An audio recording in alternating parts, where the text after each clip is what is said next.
ये यथा मां प्रपद्यन्ते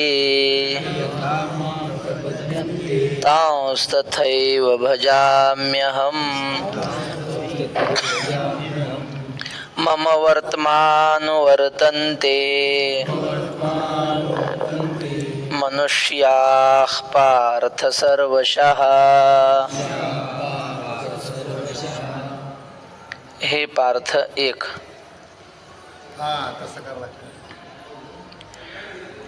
ये यथा मां प्रपद्यन्ते तांस्तथैव अहम भजा, तांस्तथैव दोन, अहम तीन, भजामी चार, नंतर सर्वशः पाच, मनुष्याः सहा, मम वर्तमान अनुवर्तन्ते सात.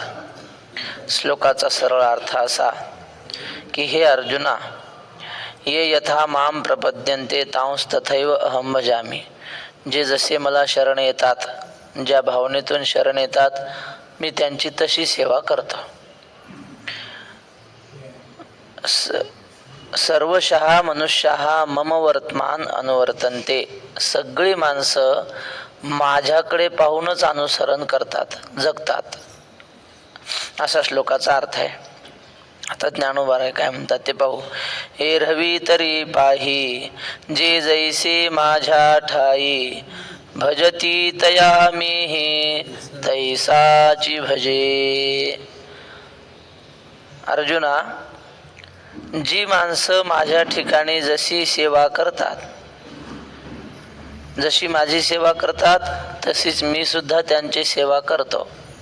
देवाच्या ठिकाणी आपण जसा भाव धरू तसा आपल्याला देव दिसतो. आपली सरळ मराठीत म्हणे, जसा भाव तसा देव म्हणतात. किंवा तुकोबाऱ्यांचं या श्लोकाला अनुसरून प्रमाणे, तुम्ही जैसा भाव माझ्या ठाई धरा, तैसाच मी खरा तुम्हा लागी. हे विश्व आहे, हा देव आहे ना, त्याच्याकडे जसं पाहिलं तसा तो दिसतो. भगवान श्रीकृष्ण मथुरेतून, आपलं गोकुळामधून मथुरेला गेला, म्हणजे कंसाने त्याला बोलवलं होतं. कशासाठी? मारण्यासाठी. उत्सवाचं निमित्त केलं आणि मथुरेला बोलावून घेतलं. मथुरामध्ये कंसाची सभा भरली होती आणि त्या सभेमध्ये भगवान श्रीकृष्णाने जेव्हा प्रवेश केला, ते कोवलयापीड नावाचा हत्ती मारण्यासाठी सोडला. ते चाणूरमुष्टिक नावाचे पैलवान श्रीकृष्णाला मारण्यासाठी सोडले. आणि जेव्हा तो श्रीकृष्ण त्या सभेमध्ये आला, तेव्हा कोणाला कसा दिसला याचं वर्णन भागवताच्या 43व्या अध्याय 10व्या स्कंदामध्ये 43वा अध्याय आणि श्लोक क्रमांक 17. तर कसा दिसला कृष्ण की मल्लानाम सनुनृणाम नरवरस स्त्रीणाम स्मरो मूर्तिमान गोपानाम स्वजनो सताम क्षितिभुजाम शास्त्रा स्वपित्रो शिशुः कि मृत्युर्भोजपतिर्विराड विदुषाम तत्वं परम योगिनाम वृष्णीनाम परदेवतेति विदितो रंगम गतसाग्रज. त्यांनी भागवतामध्ये असं वर्णन केलंय, मल्लानाम अशनीही, म्हणजे पैलवानांना वज्रासारखा कठोर दिसला तो. बर, अशनीही. नृणाम नरवरम, म्हणजे माणसांना उत्तम उत्तम पुरुष असा दिसला. स्त्रीणाम स्मरो मूर्तिमान, त्या सभेमध्ये जेवढ्या स्त्रिया होत्या त्यांना मदन म्हणजे कामाच्या रूपात तो श्रीकृष्ण दिसला. गोपानाम स्वजनो, ते गोपाळ होते, त्यांना आपला मित्र आहे असं वाटलं. असताम क्षितिभुजाम शास्ता, म्हणजे जे दुर्जन राजे होते त्यांना वाटलं आपल्यापेक्षा बलवान कोणीतरी आलेला आहे. शास्ता म्हणजे शासन करता आलाय.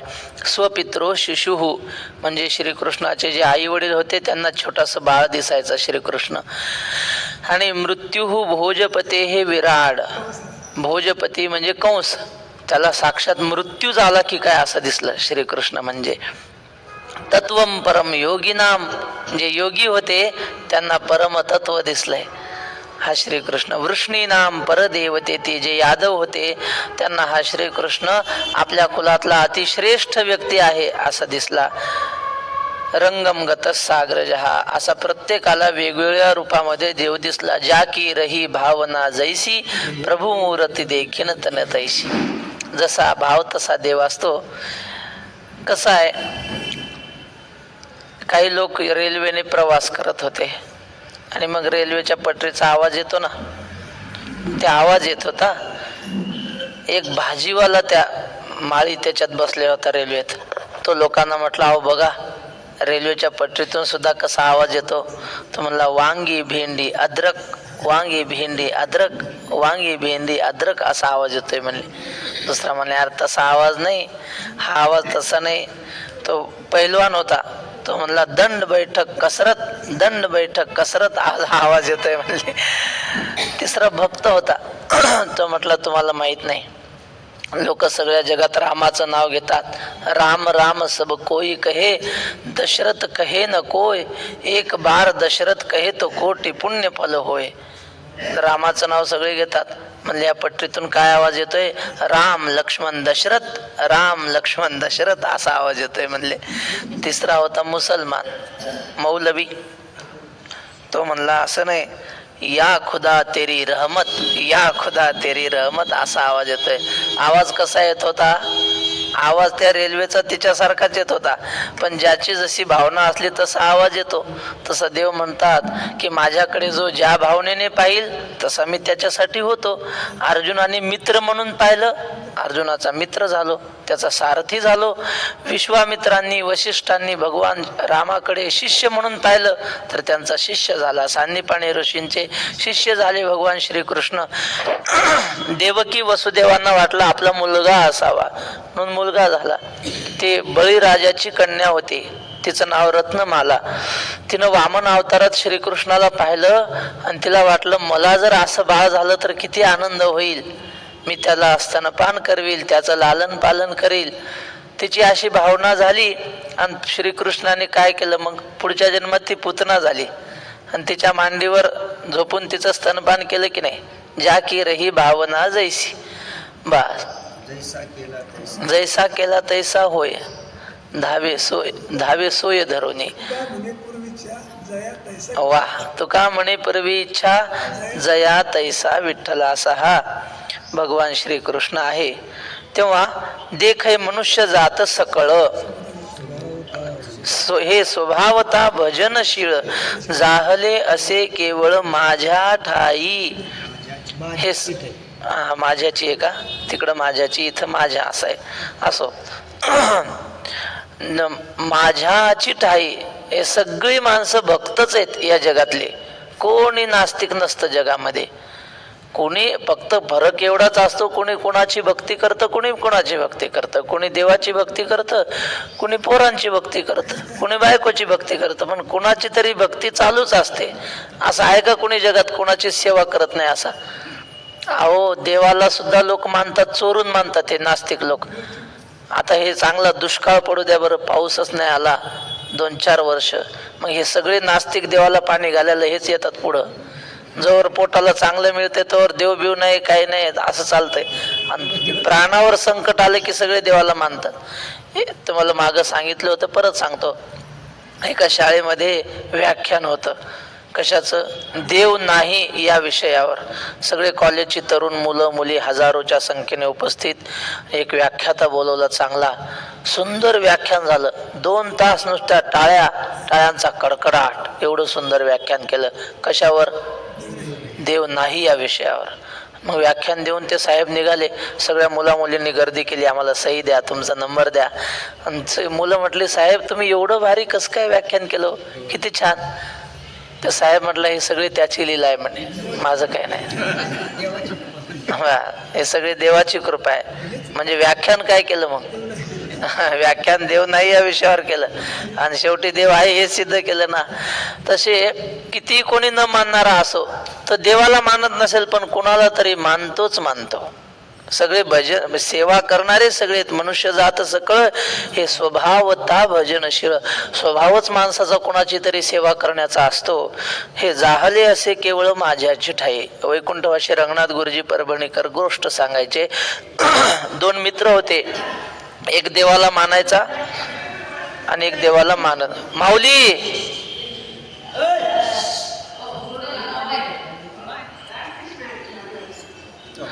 तर हा गुरुजींचा दृष्टांत सांगत होतो. तेव्हा दोन मित्र, त्यातला एक देवाला मानणारा, एक देवाला मानत नव्हता असा. हा देवाच्या मंदिरात गेला भक्त की देवाचं दर्शन घेतल्याबरोबर याच्या डोळ्यातून अश्रूंच्या धारा यायच्या. देवाकडे पाहिलं की हा म्हटलं तू काय ढोंग करतो रे, हा काय खरा देव आहे का, मूर्ती आहे ही साधी. तो म्हटला बाबा ही मूर्ती आहे, पण या मूर्तीकडे पाहून मला खऱ्या देवाची आठवण होते ना, म्हणून डोळ्यात पाणी येतं. हे म्हणलं तू खोटं ढोंग करतो, ढोंग भक्तीचं. मग घरी गेले दोघंही, त्या नास्तिकाच्या घरी. काहीतरी कपाटातून काढायचं होतं म्हणून त्या नास्तिकाने असं कपड्याचं कपाट उघडलं, तर त्यात त्याच्या बायकोची साडी ठेवली होती आणि बायकोला मरून 3-4 वर्ष झालेली होती त्या नास्तिकाच्या. ते कपाट उघडल्याबरोबर साडी त्याच्या अंगावरच पडली. त्याने ती साडी पाहिली, रडायलाच लागला. कोण? नास्तिक मित्र. हा म्हणला का रडतो रे? तर म्हटलं आता तुला काय सांगू, हे साडीकडे पाहिलं की मला त्याची आठवण झाली, फार चांगली होती. तर म्हटला मूर्खा, साडीकडे पाहून तुला तुझ्या खऱ्या बायकोची आठवण होते आणि तू रडतो, आणि मग आम्हाला देवाकडे पाहून त्या देवाची आठवण होणार होतो म्हणले. साधूला मनामध्ये क्रोध निर्माण होणं हाच विटाळ आहे, असं तुकाराम महाराजांचं म्हणणं आहे. तेव्हा असे महाराज, असे साधू हे कधीही क्रोधाला शिवत नाहीत, क्रोधाच्या वाटेला जात नाहीत. वाटा केवेळी नवचती क्रोधाची या. आता नाथ महाराजांचं जीवन सगळं या ओव्यात सांगितलेलं आहे. किती सांगतात की नाही कथा, जुने महात्मे. नाथ महाराजांच्या गावात काही चांडाळ चौकडीचे लोक होते. नाथ महाराजांची सगळीकडे प्रसिद्धी, शांती ब्रह्म, शांती ब्रह्म. लोक म्हणायचे शांती ब्रह्म, बघू म्हणले याची परीक्षा. एक माणूस आला, गरीब माणूस, पैठणमध्ये कर्ज काढायला पोरीच्या लग्नासाठी 200 रुपये. त्या काळात 200 रुपयात लग्न व्हायचं.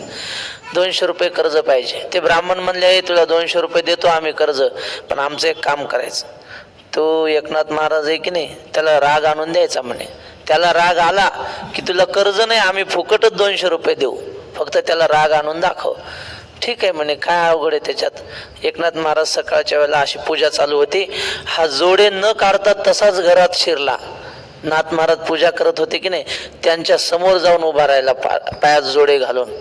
आपल्या देवघरापर्यंत कुणी जोडे घालून आलेलं सहन होतंय का आपल्याला? नाथ महाराजांनी असं पाहिलं, पायात जोडे हे दिसतात, खवळले नाही. नाथ महाराजांनी नमस्कार केला. वा वा, काय आमच्यावर प्रेम आहे म्हणले. आम्हाला भेटायसाठी तुम्ही एवढे उतावीळ झाले की पायातला जोडा काढायचे तुमच्या ध्यानात नाही. किती घाई घाई आले तुम्ही, या म्हणले, या उतरा. आणि मग त्याला हाताला धरून खाली उतरवलं, त्याच्या पायावर पाणी घातलं. बा करिता देवार्चन, घरा आले संतजन, देवा सारावे परते, संत पूजावे आरते, असं म्हणून त्याची पूजा केली. त्याच्या लक्षात आला आपला डाव फसला. काय राग आला नाही. काय करावं काय करावं, डोक्यात विचार चालू, राग आला पाहिजे. मग महाराज म्हणले, हे बघा आता तुम्ही आलात ना, स्वयंपाक होतोय तयार, जेवण करून जा. मग ताटं वाढले, पाटं ठेवले. त्याच्या डोक्यात विचार होता, हे जेवणासाठी आपण आलो नाही, आपण आलो पैशासाठी, ते मिळवायचे. मग नाथ महाराज एका पाटावर बसले, तो एका पाटावर बसला, आणि गिरिजाबाई जेवायला वाढत होत्या, नाथ महाराजांच्या पत्नी. मग त्याच्या लक्षात आलं माणसाला इतर गोष्टीनं राग येणार नाही. बरं वक्ते बाबा काहीतरी एक म्हणायचे बघा, हा, भाला साहे बरचा साहे, साहेबान 50, परंतु इतना न साहे, अपनी जोरू दुसरे पास. माणूस भाला सहन करीन, मारला कोणी तर, भरच्या साहे कोणी चाकू मारला ते सहन करीन, पण आपल्या पत्नीचा अपमान सहन नाही होत माणसाला. मग म्हणले आपण काय करू आता, गिरजाबाईचा काहीतरी खोडी करू. ती गिरजाबाई अशी वाकून वाढत होती, हा उठला आणि त्यांच्या पाठीवरच जाऊन बसला गिरजाबाईच्या.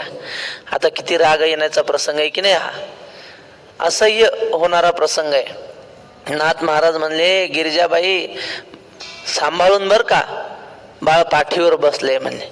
गिरजाबाई म्हणली, महाराज काही काळजी करू नका, हरिपंडिताला पाठीवर घेऊन वाढायची मला सवय आहे म्हणले. झालं. आता मालक आशीन गिरजाबाई तशाच, राग आला नाही. मग महाराज या ब्राह्मणाने साष्टांग दंडवत घातला नाथ महाराजांना. महाराज चुकलं माझं, मी पैशासाठी तुमचे किती अपराध केले.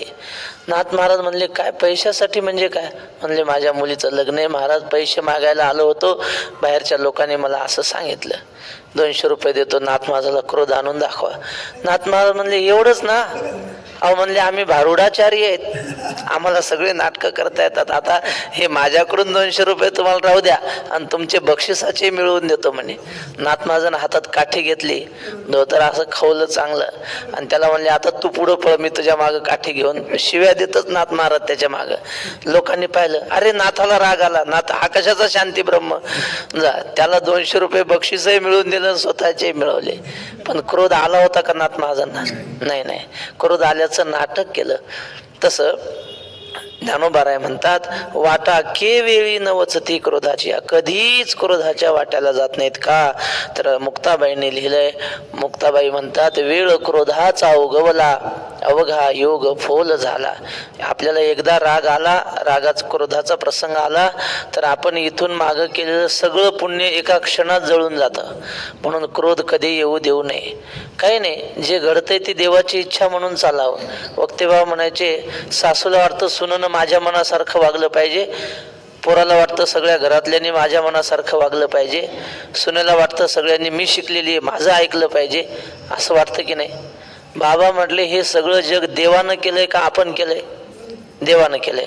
मग देवानं केलेलं जग देवाच्या मनासारखं राहील की आपल्या मनासारखं राहील? देवाच्या मनासारखं राहील. म्हणून आपल्या मनासारखं कोणी वागावं अशी मनात धारणाच ठेवू नये. ज्याला देव जशी बुद्धी देईल तसं वागू द्या. काय करायचंय आपल्याला? म्हणून माणूस रागावतो का? आपल्या मनासारखं झालं नाही की मग रागावतो. म्हणून आपल्या मनासारखं व्हावं अशी मनात इच्छाच ठेवायची नाही. देव ठेवील तैसे राहावे बास. म्हणून क्रोध त्यांना येत नाही. सदा मियाची आथिले, माझी आ सेवा जियाले, की आत्मबोधे तोषले, वीतराग जे. सदा मियाची आथिले, नेहमी माझ्या भक्तीनेच संपन्न असतात आणि माझी या सेवा जियाले. भगवंताच्या सेवेने ज्यांचं जीवन परिपूर्ण झालेलं असतं त्यांच्या जीवनाचा आधार ते कशावर जगतात? अन्नावर नाही, भगवंताच्या भक्तीवर जगतात, भगवंताच्या सेवेवर जगतात. एक महाराज होते आणि ते गुफेत राहायचे बरं का, काही खात नव्हते. 7 दिवसातून एकदाच गुफेच्या बाहेर यायचं आणि एक पेलाभर दूध प्यायचं फक्त. हे भक्त लोक यायचे दर्शनाला. दर गुरुवारी महाराज गुफेतून बाहेर आले की 1 तासभर बाहेर थांबायचे, लोकांनी दर्शन घ्यायचे आणि एक पेलाभर दूध कोणीतरी आणायचं, गावरान गायचं, तेवढं दूध घ्यायचं. पुन्हा 7 दिवस आत गेले की बाहेर नाही. एका पेल्यावर 7 दिवस जगायचे ते. लोकांना वाटायचं काय आश्चर्य आहे. त्यामुळं खूप गर्दी दर्शनाला. आणि मग एका दिवशी असा प्रसंग आला की नेमकं गावात गुरुवारच्या दिवशी काहीतरी लग्न सोहळा म्हणा, काही महत्वाचा कार्यक्रम, यात्रा होती आणि त्या कार्यक्रमामुळं महाराजाकडे कोणी आलंच नाही दर्शनाला.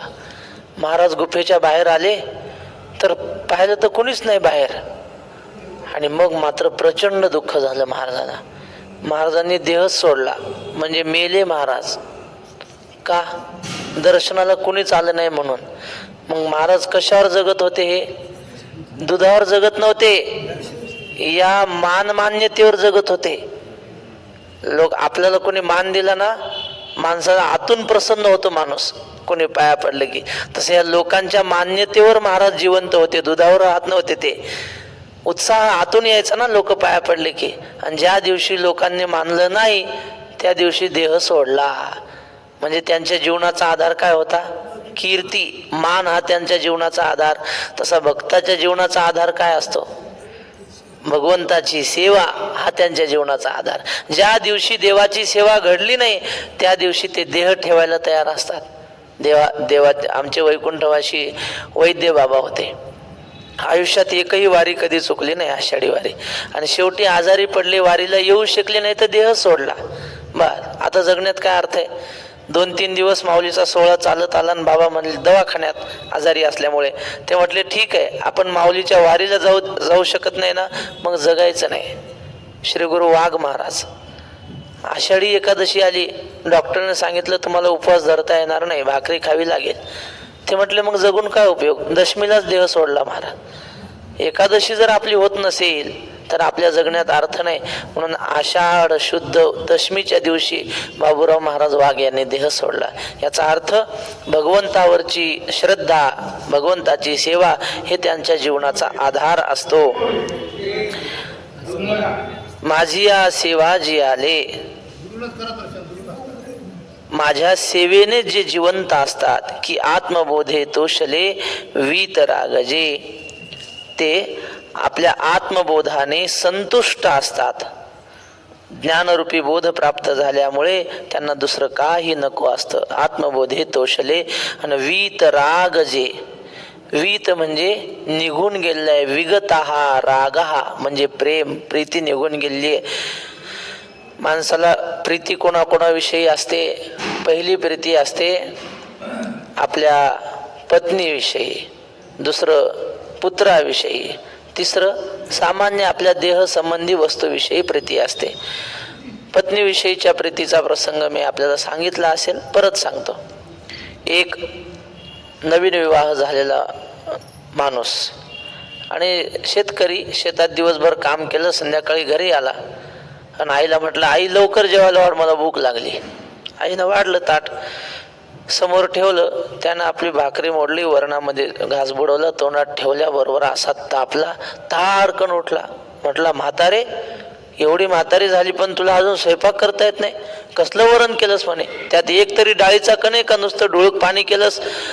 खूप बोलला आईला. आई काहीच बोलली नाही. बोलून बोलून शांत झाल्यावर मग आई त्याला म्हटली बाळा, रोज स्वयंपाक मीच करत असते पण आजचा स्वयंपाक मी नाही केला. तो म्हणला मग कोणी केला? तुझ्या बायकोने केला. लगेच खाली बसला. म्हणला जाऊ दे, पातळ सातळ आहे पण खमंग आहे म्हणला वरण, चवदार झालंय वरण. हे काय हे यांना माहिती आहे बघा ते. ऐकले का? मला वाटलं तुम्हालाच घडलं की काय असं म्हणलं. हा वक्ते बाबा सांगायचं. बरं बरं. हा मग सांगायचं काय, ही प्रीती आहे कोणाविषयी? ही पत्नीविषयीची प्रीती आहे. संक्रांतीचा सण होता. सासूबाई कधी सुनेला चांगलं बोलणार नाही, प्रेमानं कधी काही बोलणार नाही, दोन शब्द, पण त्या दिवशी आपला शालू नेसायला दिला तिनं. कारण वाण द्यायला लोकांच्या घरी जायचंय ना, सुनबाईला घेऊन वजन पडलं पाहिजे आपल्या घराचं. आणि मग स्वतःचा शालू तिला नेसायला दिला.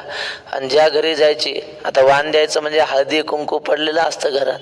मग सुनेला सांगायची, सुनेचं नाव होतं मालू. तिला म्हणजे मालू खाली बसू नको. त्या आता तिथं गेल्या की त्या बाया काय करायच्या, ही म्हातारी बाई म्हणून हिला बसायला खुर्ची द्यायची. ही बसत नव्हती खुर्चीवर, मालू खुर्चीवर तू बस, आणि ही स्वतः खाली बसायची. बायांना वाटायचं किती प्रेम आहे बघा, सासू खाली बसते पण सुनेला कशावर बसवते?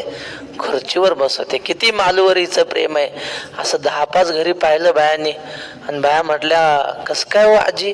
म्हणले तुम्ही कधी सुनेवर एवढे प्रेम करत नाही आणि आज मालूवर जास्तच प्रेम आहे. म्हणले तिला खाली बसू देत नाही. ती म्हटली मालूवर प्रेम नाही, शालूवर प्रेम आहे म्हणे. ती खाली बसली की त्याला हळदी कुंकू लागणार शालूला. मग ते मालूवरचं प्रेम नाही, ते कशावर आहे? शालूवर प्रेम आहे. तसं हे साधू संत असे देह संबंधी वस्तूवरही प्रेम नसतं, काही नाही. जे देव जसं करेल तसं, कुणावर प्रेम करत नाहीत. तुकाराम महाराज म्हणतात, माझी या देहाची मज नाही चाड, कोठे करू कोडा अनेकाचे. आमच्या देहावरच आमचं प्रेम नाही ते इतरावर कसं काय राहील? काही घेणं देणंच नाही कशाविषयी. सांगण्याचं तात्पर्य काय? वीतराग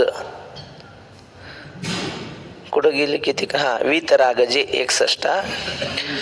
जे तपो तेजाची या राशी की एकायतन ज्ञानासी, जे पवित्रता तीर्थांशी तीर्थरूप. त्यांचं जीवन परिपूर्ण भरलेलं असतं. कशाने? तपाने, तेजाने. आणखी तेज या शब्दाचा अर्थ धृती, धैर्य असा पण होता. तपाने त्यांचं जीवन परिपूर्ण असतं. सत्यवादाचं तप करतात महात्मे. कायिक, वाचिक, मानसिक अशी तप अनेक प्रकारची आहेत. पण सगळ्यात महत्वाचं आपल्याला करण्या येण्यासारखं तप म्हणजे सत्य बोलण्याचं तप आहे. ज्ञानेश्वर महाराजांना लोक म्हणायचे, माऊली अहो आम्ही कविता करायला बसतो नाही असं नाही, पण आम्हाला एक काव्य करायला कितीतरी दिवस लागतात आणि ते कुणी वाचतही नाही, वाचूही वाटत नाही. सामान्य माणसाचं काव्य म्हणजे काय असतं,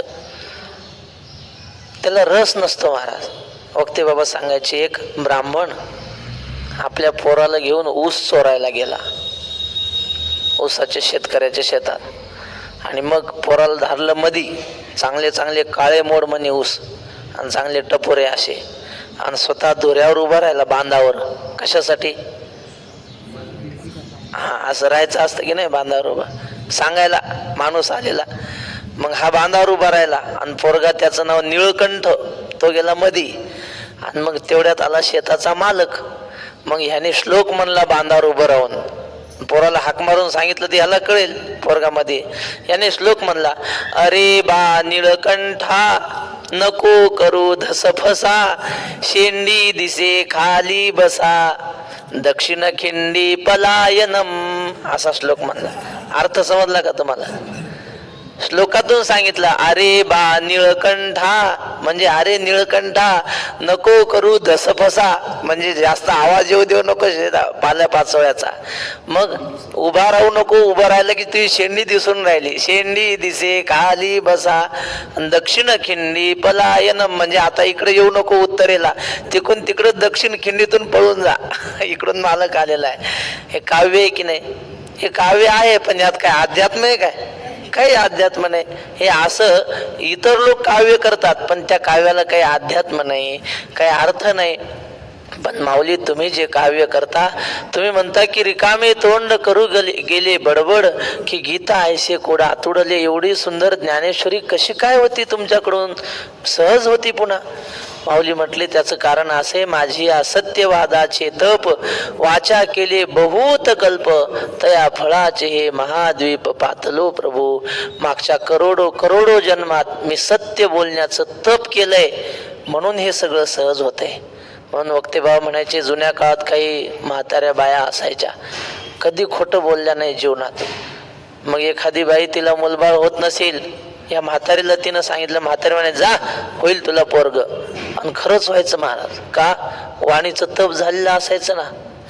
जे खरं बोलतो ना त्याच्या वाणीचं तप होतं. सांगतात 12 वर्ष जर एखादा माणूस खोटं बोलला नाही तर तो म्हणेल तसं होत असतं. म्हणून अशा प्रकारच्या तपो तेजाची या राशी साधूच्या जीवनामध्ये असतात. तेज म्हणजे परमार्थिक निश्चय त्याचा दृढ असतो. निश्चयाचे बळ तुका म्हणे तेची फळ, देह जावो अथवा राहो पांडुरंगी दृढ भावो. अशा दृढ भावामध्ये ते असतात, म्हणून त्यांना तेज म्हणतात. तेज असा अर्थ घ्या, किंवा जे परमार्थ करून तेजपुंज झालेले असतात, अग्नीसारखं तेज ज्यांच्या चेहऱ्यावर आपल्याला पाहायला मिळतं, असं म्हणा. तपो तेजाची या राशी की एकायतन ज्ञानासी, ज्ञानाचं एकमेव राहण्याचं घर म्हणजे हे संत महात्मे, यांच्याकडे ज्ञान राहतं. जे पवित्रता तीर्थांशी तीर्थरूप, आणि पावित्र्याच्या बाबतीत ते किती पवित्र असतात. तीर्थ त्यांच्याच ठिकाणी येतात पवित्र होण्यासाठी. तीर्थे तया ठाया येते पुनीत व्हावया, पर्व काळ पाया तळी वसे वैष्णवा. आपल्याला काय वाटतं? सगळे तीर्थ माध्यान्ह काळी येतात. कुठं? कशासाठी? चंद्रभागेच्या स्नानासाठी. बरोबर की नाही? सगळे तीर्थ येतात. पण तसं लिहिलंय का तिथं? सगळे तीर्थ येतात पुंडलिका जवळी, पुंडलिकाचे दर्शन घ्यायला येतात सगळे तीर्थ. आणि काय होतं त्याने? ह्या तीर्थामध्ये जे पापी लोक स्नान करतात, त्या पापी लोकांचं पाप या तीर्थांना लागतं की नाही? आपण गेलो गंगेत डुबकी मारली, गंगा पापम, गंगा आपलं पाप नष्ट करते. मग ते पाप नष्ट करते म्हणजे ती घेते अंगावर आपलं पाप. मग तिच्या अंगावर झालेलं पाप ती कुठं जाऊन फेडते? संताच्या पायाजवळ जाऊन. तीर्थी कुर्वंती तीर्थानी, असे पवित्र होतात. म्हणजे तीर्थांना पवित्र करणारे कथा अनेक आहेत, पण आपल्याला सांगायला वेळ नाही. ते कुक्कुट स्वामीच्या आश्रमामध्ये पुंडलिकराय गेले, त्या 3 गंगा आल्या. त्यांना पवित्र केलं. कुक्कुट स्वामींनी रोज त्या यायच्या, सेवा करायच्या. असं तीर्थांना पवित्र करणारे हे संत महात्मे सकळ ही तीर्थे निवृत्तीचे पायी, तेथे बुडी देई माझ्या मना. या सगळ्या तीर्थांना पवित्र करणारे तीर्थरूप आहेत. ते मद्भावा सहजे आले, मी तेची ते होऊन ठेले, जे मजतया उरले पदर नाही. असे जे असतात ते माझ्या भावाला सहजच प्राप्त होतात. म्हणजे देवरूप होतात ते महात्मे. जरी वरून ते देहधारी दिसत असले तरी काय म्हणायचं, ते देहधारी असले तरी देहधारी नाहीत, ते साक्षात भगवंताचं रूप आहे. चालतं बोलतं ते चालते ज्ञानाचे बिंब, तयाचे अवयव ते सुखाचे कोंब, एर माणूस पण ते भांब लौकिक भागू. ते वर्तत दिसती देही, परी ते देही ना माझ्या ठाई, आणि मी तयांची या हृदयी समग्र असे ते असतात. याला म्हणतात ते मद्भावा सहजे आले, मी तेची ते होऊन ठेले. जसा मी आहे म्हणजे जसा देव आहे तसेच ते असतात. जे मज तया उरले पदर नाही, माझ्यात आणि त्यांच्यात काहीच आडपडदा राहिलेला नसतो. देव ते संत निमित्त त्या प्रतिमा. फक्त म्हणायला पांडुरंग विटेवर उभा आहे आणि हे वारी करतात एवढं म्हणायलाच प्रतिमेचा फरक आहे फक्त. बाकी ते आणि पांडुरंग वेगळे नाहीत.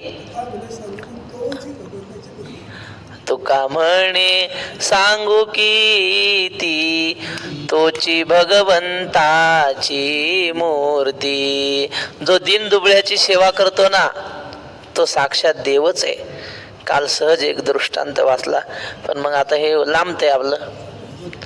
श्री गुरु जंगले शास्त्रींचा दृष्टांत सिद्धांत म्हणून ग्रंथ आहे, त्यात वाचण्यात आलं.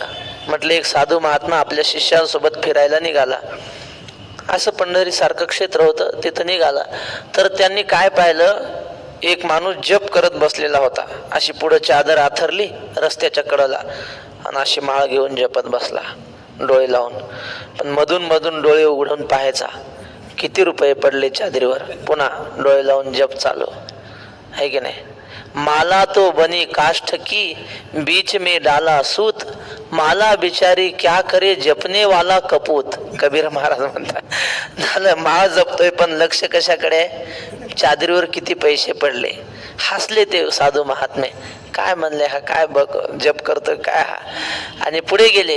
एकाने शीर्षासन लावलं होतं. शीर्षासन म्हणजे माहिती ना तुम्हाला, उलटा डोक्यावर उभा असा पाय वर करून, आणि तोही पुढे चादर अंथरूनच त्याचं शीर्षासन चालू होतं. म्हणजे दिवसभर शीर्षासन करायचं कशासाठी, लोकांना पैसे टाकावं म्हणून. हसले ते साधू महात्मे. आणखी पुढे गेले ते एका ठिकाणी भागवत कथा चालू होती आणि महाराज असा मेकअप करून भागवताला बसले होते. भागवत कथा सुरू व्हायच्या आधी 1 तास मेकअप आरशा पुढे. असे आहेत महाराज लोक. त्यांच्या संग शेंटच्या बाटल्या. इथं पंढरपुरात एका साधूची 4 महिने प्रवचन ठेवली होती. कुठं ठेवली होती ते विचारू नका. आणि मग प्रवचन ठेवले आणि शेवटी पोर आता चातुर्मास संपला. ते महाराजांनी बॅग भरली, खोली साफ करायची म्हणून पोरं झाडायला गेले. त्याच्यात 10-15 पावडरचे डबे आणि पुन्हा फेरम लवली आणि अजून सगळंच हे मेकअपचं सामान महाराजाच्या खोलीत. आणि मग दुसऱ्या दिवशी त्या संस्थांनी ठरवलं की यांना पुन्हा प्रवचनाला बोलवायचं नाही, कारण हे महाराज नाहीत. हे मेकअप करणारे कुठं महाराज असतात. पावडर लावा आणि हे करा, आपल्या वारकऱ्यासाठी नाही. ते कशासाठी सांगितलं, असा मेकअप करून तो महाराज भागवत सांगायला बसलेला. काय बोलला अशी वरली या रंगा बा. असे मेकअप करून त्या कथेला बसणारे महाराज पाहिले त्यांनी. आणि मग त्या कथेत काय पिक्चरचे गाणे काय विनोद काय, हे महाराजांना आश्चर्य वाटलं. अरे देवाची कथा आहे का पिक्चरचे गाणे म्हणायची जागा आहे. पाहिलं ते महाराजांनी, लक्षात आलं ढोंग आहे हे सगळं. आणि पुढे गेले. एक डॉक्टर पेशंटची सेवा करत होता. काही नाही अपेक्षा त्याला बिचाऱ्याला, त्या पेशंटनं रोग त्याचा जावा एवढीच त्याची अपेक्षा त्या डॉक्टरची. साधूने ते पाहिलं आणि साधूच्या डोळ्यात पाणी आलं. महाराज शिष्याने विचारलं, महाराज मागं तुम्ही हसले 2-3 जागेने, इथं रडायला लागले. ते महाराज म्हटले, बाबा हा खरा साधू आहे म्हणले. याच्या अंगावर जरी पोशाख साधूचा नसला तरी हा साधू आहे का? तुकाराम महाराजांनी सांगितलं, जे का रंजले गांजले त्यासी म्हणे जो आपुले, तोची साधू ओळखावा देव तेथेची जाणावा. असे जे असतात तुका म्हणे सांगू किती, तोची भगवंताची मूर्ती. या अभंगाचं शेवटचं चरण हेच आहे. असे जे असतात त्यांच्यात आणि माझ्यात काहीही फरक नसतो असं भगवंत सांगतात. सांगे पितळेची गंधी काळिक, जै फिटली होय निशेख, तै सुवर्ण काही आणिक जोडू जाई जे. पितळेची गंधी काळिक, काही काही असे कळस म्हणा वगैरे असतात असे की त्यात आतून पितळ असतं आणि वरून काही मुलामा सोन्याचा असतो. असे बरेच असतात की नाही अलंकार म्हणा, काय ते चोपदाराच्या काठ्या आतून साधा असतं, वरून चांदीचा मुलामा वगैरे दिलेला असतो. मग ते अलंकार ते जुनं झाली ती वस्तू किती मोडायला नेतात.